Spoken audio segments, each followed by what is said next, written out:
yangi o'sha bo'ldi, yangi mahallada hozirda o'sha yerga. Ko'chama ko'cha yurib, qoradonbay yurib, bilasanmi bu? Soliq qancha ekan o'zi bizning mahalla qazonligi? O'zi mana nima ishdan boshlashim kerak ekan? Birinchi masala hozir vujud bo'lyapti. Men o'zimda ham masala bor vujud bo'yicha deb yugurib bo'lmaydi. Bir telefonchilik yo'q. Parlament holati ham bir telefonchilik. Lekin endi so'zda birikdan mazza qochib ketadi.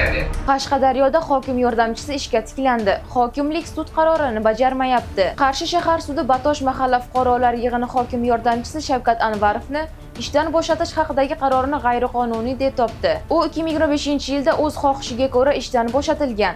Ammo da'vogar bu ariza bosim ostida yozilganini bildirgan. Sud qaroriga ko'ra uni avvalgi lavozimga qayta tikladi.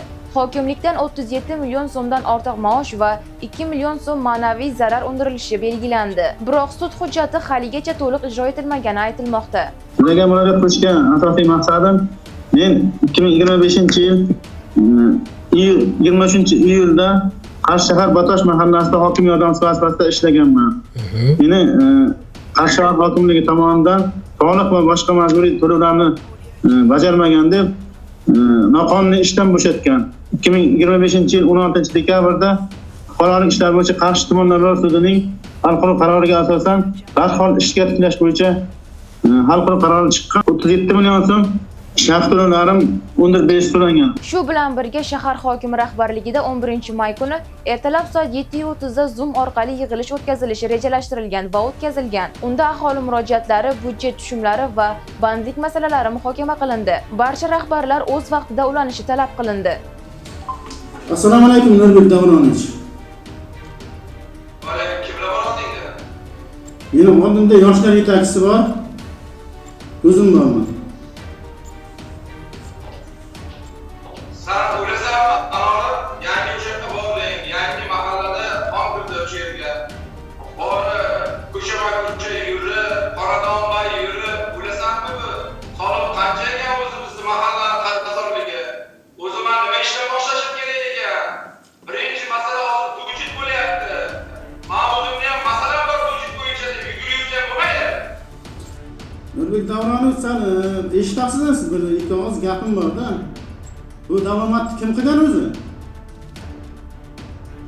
Men hozir sizni Telegramga tushirgan kunimni tashlab qo'ydim, bir ochib qaraysiz. Ikkinchidan bugun hozir raqamli mahalla platformasidan davomatga kiraman desam, bugun dam olish kuni deb yozdi.